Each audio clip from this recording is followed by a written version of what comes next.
अस्सलाम वालेकुम dear students, मैं हूं मोहम्मद इकबाल और आप सभी को अपने चैनल लेट्स लर्न में खुशामदीद कहता हूं।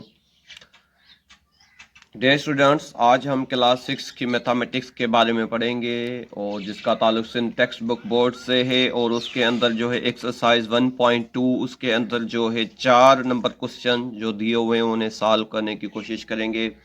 अपनी वीडियो शुरू करने से पहले मैं आप सभी से रिक्वेस्ट करता हूं, प्लीज़ सब्सक्राइब माय चैनल। यहाँ पर आप देख सकते हैं एक्सरसाइज 1.2 में जो पहला क्वेश्चन दिया हुआ है वो है give reason why following collections are not set. जी हाँ, यहाँ पर जो 6 नंबर दिए हुए हैं ये कलेक्शंस दी हुई हैं यहाँ पर, और आपने ये बताना है कि ये कलेक्शंस जो हैं वो सेट क्यों नहीं है, उसका रीज़न आपने यहाँ पर लिखना है। हम आ रहे हैं यहाँ पर पहले नंबर में। यहाँ पर आप देख सकते हैं नंबर 1 में यहाँ पर दिया हुआ है कि DOOR, मतलब यहाँ पर इसे हम सेट इसलिए नहीं कह सकते क्योंकि यहाँ पर जो है ओ जो मेंबर है यहाँ पर वो 2 दफ़ा यहाँ पर इस्तेमाल हुआ है, और हमने अपने प्रीवियस वीडियो में सेट की जो डेफिनेशन पढ़ी थी और उसमें हमने पढ़ा था कि कौन सी कलेक्शन को जो है हम सेट बोल सकते हैं और कौन सी कलेक्शन को जो है हम सेट नहीं बोल सकते। तो आप वो भी वीडियो देख सकते हैं। लेकिन यहाँ पर एक रीज़न ये है इसका कि यहाँ पर ओ जो है वो रिपीट हो रहा है, इसलिए हम इसे सेट नहीं कहेंगे, और ये एक वेल डिफाइंड कलेक्शन भी नहीं है। क्योंकि सेट के अंदर ये रूल होता है कि कोई भी मेंबर जो है वो रिपीट नहीं होगा। हम यहाँ पर बोल सकते हैं कि ये इसलिए सेट नहीं है क्योंकि यहाँ पर ओ जो है वो रिपीट हो रहा है। हम इसका रीजन ये लिख सकते हैं कि ओ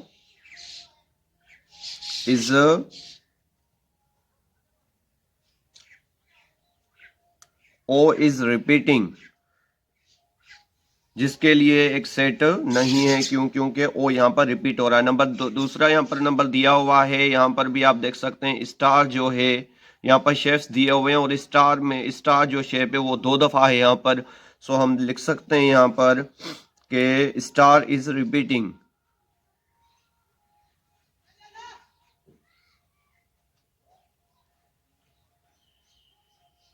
स्टार इज रिपीटिंग के यहाँ पर स्टार जो है वो रिपीट हो रहा है, इसलिए ये एक सेट नहीं है और ये वेल डिफाइंड कलेक्शन भी नहीं है।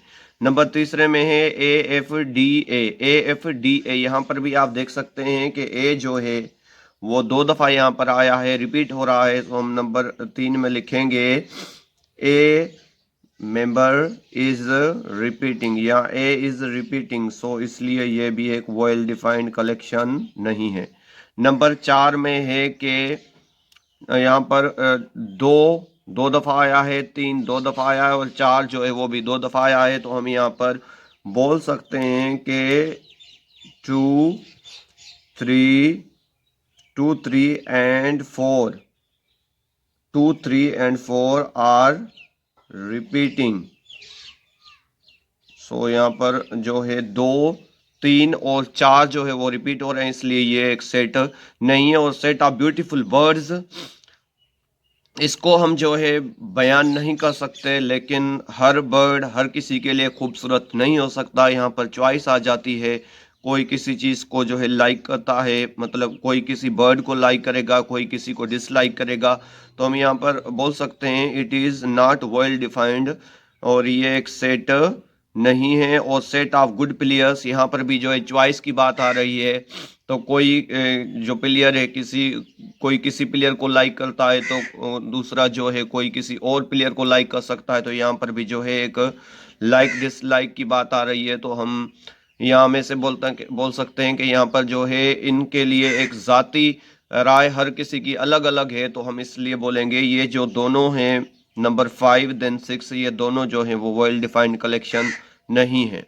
और उसके अलावा एक्सरसाइज 1.2 में जो है क्वेश्चन नंबर 2 उसमें दिया है which of the following are finite और इनफिनिट सेट्स। फाइनेट और इनफिनिट सेट्स इनमें से अलग अलग करने हैं। हम यहाँ पर देख सकते हैं कि यहाँ पर जो नंबर 1 दिया हुआ है a is equal to 0 1 2, then बीच में डॉट दिए हुए हैं और लास्ट में 50 लिखा हुआ है। आपने याद रखना है अगर बिगनिंग पॉइंट भी हो और एंडिंग पॉइंट भी हो और बीच में डॉट्स दिए हुए हैं तो ये एक फाइनाइट सेट होता है। सो हम यहाँ पर लिख सकते हैं कि नंबर 1 जो सेट यहाँ पर दिया हुआ है वो एक फाइनाइट सेट है। यहाँ पर हम लिख सकते हैं it is a finite, number 1 में जो है ये it is finite set. Number 2 में आ जाते हैं। सो यहाँ पर है 100, 200, 300, 400। उसके बाद आप यहाँ पर लास्ट में डॉट्स देख रहे हैं। जी हाँ, यहाँ पर लास्ट में अगर डॉट्स दिए हुए होंगे और लास्ट में कोई मेंबर भी नहीं लिखा होगा तो हम बोलेंगे कि ये जो है एक इन्फिनिट सेट है। इसको हम बोलेंगे नंबर 2 जो यहाँ पर दिया हुआ है इट इज इन्फिनिट सेट। और नंबर तीसरे में यहाँ पर आ जाते हैं तो यहाँ पर दिया हुआ है set of hair on the body of goat. Goat की बॉडी के जितने भी बाल है उनका सेट। तो गोट की जो बॉडी पे हेयर होते हैं वो हम गिन नहीं सकते तो हम इसे भी बोलेंगे नंबर जो तीसरा दिया हुआ है ये भी एक इन्फिनिट सेट है। और नंबर 4 यहाँ पर जो है नंबर 4 में set of legs of a cat. Cat की लेग्स का जो है सेट है वो हमें मालूम है कि कैट्स को जो है 4 लेग्स होती हैं तो हम बोलेंगे इट इज फाइनाइट सेट। और नंबर 5 में हम यहाँ पर आ जाते हैं तो यहाँ पर है set of stars in the sky. और स्काई में जितने भी स्टार्स हैं वो अनलिमिटेड हैं, उनको हम काउंट नहीं कर सकते तो यहाँ पर लिखेंगे इट इज इन्फिनिट सेट। और नंबर यहाँ पर 6 दिया हुआ है set of lines passing through a point. यह भी समझने की बात है कि अगर कोई डार्ट दिया हुआ है, यहाँ पर फॉर एग्जांपल ये डार्ट दिया हुआ है तो उनमें जो लाइंस हैं वो कितनी क्रॉस कर सकती हैं। मतलब यहाँ पर हम बोल सकते हैं अगर ऐसे हम इसको क्रॉस कर रहे हैं इस डार्ट में से अगर लाइंस क्रॉस करनी चाहें तो हम जो है अनलिमिटेड मतलब लातादाद जो लाइंस हम इस डार्ट में से क्रॉस कर सकते हैं तो हम बोल सकते हैं कि यहाँ पर जो 6 नंबर दिया हुआ है set of lines passing through a point it is also infinite set. जी हाँ, ये भी एक इन्फिनिट सेट है। और यहाँ पर 7 नंबर में आ जाते हैं। 7 नंबर में दिया हुआ है कि set of natural numbers greater than 20। 20 में से जो बड़े नेचुरल नंबर्स होते हैं 20 से बड़े, तो यहाँ पर कोई एंडिंग पॉइंट नहीं है तो हम बोलेंगे it is also a infinite set. और यहाँ पर 8 नंबर जो दिया हुआ है उसमें set of all the cities of Pakistan. Pakistan के जितने भी शहर हैं उनका सेट तो हम यहाँ पर बोल सकते हैं ये भी एक फाइनाइट सेट है। और पाकिस्तान के जितने भी सिटीज़ हैं हम उनको काउंट कर सकते हैं। और सेट ऑफ ऑल यहाँ पर 9 नंबर में set of all the schools in Sindh. Sindh के अंदर जितने भी स्कूल हैं उनका सेट तो ये भी एक जो है फाइनाइट सेट है। इसको भी हम जो है इन स्कूल्स को हम जो है गिन सकते हैं। और उसके अलावा यहाँ पर 10वां नंबर जो दिया हुआ है final set of all even numbers. मतलब जितने भी इवन नंबर्स हैं वो सो हम बोल सकते हैं कि set of all even numbers मतलब पता नहीं कितने इवन नंबर्स हम बोलेंगे it is also infinite set. ये भी जो है एक इन्फिनिट सेट है। सो आप देख सकते हैं यहाँ पर क्वेश्चन नंबर तीसरा जो दिया हुआ है यहाँ पर वो है कि which of the following are empty sets. यहाँ पर जो सेट्स दिए हुए हैं उनमें से कौन से ऐसे सेट्स हैं जो कि इम्पटी हैं। तो हम यहाँ पर देख सकते हैं नंबर 1 में दिया हुआ है। हमने इसके बारे में भी डेफिनेशंस पढ़ी, इसकी भी डेफिनेशन पढ़ी थी और इस पर भी हमने वीडियो बनाई हुई है तो आप वो देख सकते हैं। Which of the following are empty sets. तो यहाँ पर set of students of your class over 20 years of age. So आपके क्लास मतलब 6ठी क्लास में 6 क्लास में ऐसे बच्चों का सेट जो कि 20 ईयर्स से बड़े हों तो इट इज़ इम्पॉसिबल। क्योंकि ये हो ही नहीं सकता। क्लास 6 के अंदर जो बच्चे पढ़ते हैं उनकी एज जो है वो 10+ तो हो सकती है, मतलब 10 हो सकती है या 10 साल और कुछ मंथ तो हो सकती है, लेकिन 20 साल वाले जो बच्चे हैं वो क्लास 6 में नहीं पढ़ सकते। सो हम बोलेंगे ये इम्पॉसिबल है, ये हो नहीं सकता। तो इसलिए हम बोलेंगे जो नंबर यहाँ पर पहला नंबर दिया हुआ है ये एक इम्पटी सेट है और इसको वॉइड सेट भी बोला जाता है और नल सेट भी बोला जाता है। और नंबर 2 में आ जाते हैं। सो यहाँ पर है set of letters of set of letters after Z in English alphabet. So यहाँ पर जो इंग्लिश अल्फ़ाबेट में जेड के बाद जो लेटर्स है उनका सेट बनाना है। सो हमें पता है कि इंग्लिश अल्फ़ाबेट में जेड के बाद कोई भी लेटर नहीं आता, तो हम बोलेंगे ये भी एक इम्पटी सेट है। और यहाँ पर तीसरा नंबर दिया हुआ है, set of children whose names start with K in your locality. मतलब ऐसा सेट, मतलब आपकी लोकेलिटी में, आपके विलेज, आपके सिटी में ऐसे बच्चों का सेट जिनके नाम के साथ शुरू हो रहे हो, तो ये हो सकता है हम एक भी नाम लिख दें तो भी ये जो एम्पटी नहीं होगा। फॉर एग्जांपल के साथ काशिफ आ गया, के साथ हमने कशफ लिख दिया। सो ये ऐसे सेट हैं जो मतलब ये एम्पटी नहीं है, इसके अंदर कोई ना कोई मेंबर हम लिख सकते हैं। सो इसे हम बोलेंगे तीसरा जो है वो एम्पटी सेट नहीं है। नंबर 4 में set of name of solar calendar starting with Z. Solar calendar के अंदर ऐसे मंथ जिनका नाम जो है जेड के साथ स्टार्ट हो रहा हो, तो हमें पता है कि जनवरी, फरवरी, मार्च, अप्रैल, मई, जून, जुलाई, अगस्त, सितंबर, अक्टूबर, नवंबर, दिसंबर। तो ऐसा कोई भी नाम नहीं है जो कि जेड के साथ स्टार्ट हो रहा, तो हम बोलेंगे ये भी जो है नंबर तीसरा यहाँ पर जो नंबर तीसरा नहीं बल्कि नंबर चौथा जो यहाँ पर दिया हुआ है, नंबर 4 जो यहाँ पर दिया हुआ है, वो भी एक इम्पटी सेट है। क्योंकि कोई भी ऐसा मंथ नहीं है जो जेड के साथ स्टार्ट हो रहा हो। उसके अलावा नंबर यहाँ पर है 5 में set of fishes which live in sand. तो ये भी एक इम्पटी सेट नहीं है, क्योंकि सैंड के अंदर जो फिशेस रहती हैं उन्हें सैंड फिश बोला जाता है, और ये एक इम्पटी सेट नहीं है। और set of even numbers between 4 and 10, 4 और 10 के बीच में जो है आपने इवन नंबर्स लिखने हैं। सो हम इजीली बोल सकते हैं, ये हम लिख सकते हैं, और इसके मेंबर कोई ना कोई लिख सकते हैं। 4 और 10 के बीच में जो इवन नंबर्स हैं वो 6 भी और 8 भी है, तो हम बोलेंगे it is not an empty set. और 7 नंबर पे यहाँ पर दिया हुआ है कि यहाँ पर सेट के अंदर जीरो ये लिखा हुआ है, जीरो। सो हम बोलेंगे ये जो जीरो है इसका मेंबर है, तो ये भी एक एम्प्टी सेट नहीं है।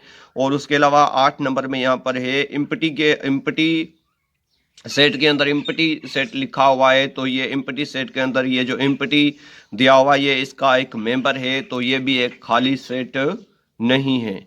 सो आई होप कि ये जो 1.2 में जो 3 नंबर था वो भी आपको समझ में आ गया होगा। फाइनल नंबर आज का जो यहाँ पर वो सॉल्व करेंगे, और यहाँ पर क्वेश्चन दिया हुआ है which pairs of the following are equal sets. तो यहाँ पर जो है आपने ये जो पेयर दिए हुए हैं यहाँ पर, इनमें से कौन से सेट्स हैं जो इक्वल सेट्स हैं। के 1 नंबर में जो दिया हुआ है और इसके अंदर 1 2 3 लिखा हुआ है और इसके अंदर 2 3 1 लिखा हुआ है, तो हम बोल सकते हैं कि पहला नंबर जो सेट है वो इक्वल सेट है।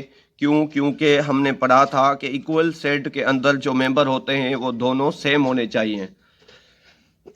तो आप यहाँ पर देख सकते हैं, यहाँ पर 1 2 3 है और यहाँ पर 2 3 1 है, मतलब जो दोनों के मेंबर सेम ही है और सिर्फ आर्डर इनका चेंज है। यहाँ पर 1 2 3 आर्डर में लिखा हुआ है, यहाँ पर 2 3 1 मतलब ये जो है विदाउट आर्डर है। लेकिन जैसे मेंबर पहले सेट में वैसे ही मेंबर जो हैं यहाँ पर दूसरे सेट में दिए हुए हैं, तो हम बोलेंगे कि पहला जो है वो पहली जो कलेक्शन है सेट ए और सेट बी। फॉर एग्जांपल यहाँ पर इसको नाम ए दे देते हैं और इसको नाम बी दे देते हैं, तो ये जो है वो इक्वल सेट्स हैं। और उसके अलावा नंबर 2 में आ जाते हैं, तो यहाँ पर आप देख सकते हैं, यहाँ पर है PAT और वहाँ पर है TAP। जी हाँ, यहाँ पर भी हम देख सकते हैं P है, यहाँ पर भी P दिया हुआ है, यहाँ पर A और T, तो हम बोल सकते हैं नंबर दूसरा जो यहाँ पर दिया हुआ है और उसके अंदर जो कलेक्शन दिखाई गई है वो भी दोनों जो हैं इक्वल सेट्स हैं।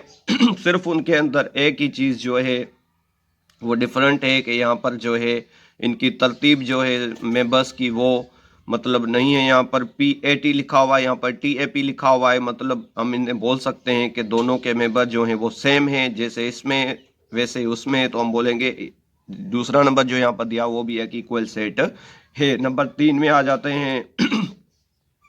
डियर स्टूडेंट, तो यहाँ पर आप देख सकते हैं, यहाँ पर एक चीज मुख्तलिफ दी हुई है, यहाँ पर के दिया हुआ है और यहाँ पर बी दिया हुआ है, बाकी यहाँ पे आई टी ई और यहाँ पर आई टी ई है। तो हम बोलेंगे कि नंबर तीसरा जो यहाँ पर दिया हुआ है वो इक्वल सेट नहीं है, मतलब इनके अंदर के जो है और बी का डिफरेंस आ रहा है, वहां पर के और वहां पर बी है, तो ये जो दोनों है वो इक्वल सेट्स नहीं है। और नंबर 4 में है X Y Z. X Y Z यहाँ पर दिए हुए हैं इंग्लिश अल्फाबेट के जो 3 लेटर्स दिए हुए हैं, and set of first 3 letters of English alphabet. तो हम अगर फर्स्ट 3 इंग्लिश अल्फाबेट देखते हैं तो वो ए, बी और सी है। और यहाँ पर हम लिख सकते हैं इसको कि यहाँ पर for example set of first 3 letters of English alphabet, तो वो है ए, बी देन सी। और यहाँ पर दिया हुआ एक्स वाई जेड, तो हम यहाँ पर भी बोल सकते हैं कि ये जो नंबर 4 सेट है वो भी इक्वल सेट नहीं है। और उसके अलावा यहाँ पर 5वां नंबर है set of odd numbers less than 2, set of odd numbers less than 2 and empty set. So यहाँ पर है set of odd number less than 2। So less than 2 में ऑड नंबर 1 ही है और यहाँ पर 1 दिया हुआ है, यहाँ पर एम्प्टी सेट दिया हुआ है, तो हम बोलेंगे कि ये भी जो है नंबर 5वां यहाँ पर जो दिया हुआ है ये भी दोनों इक्वल सेट्स नहीं है।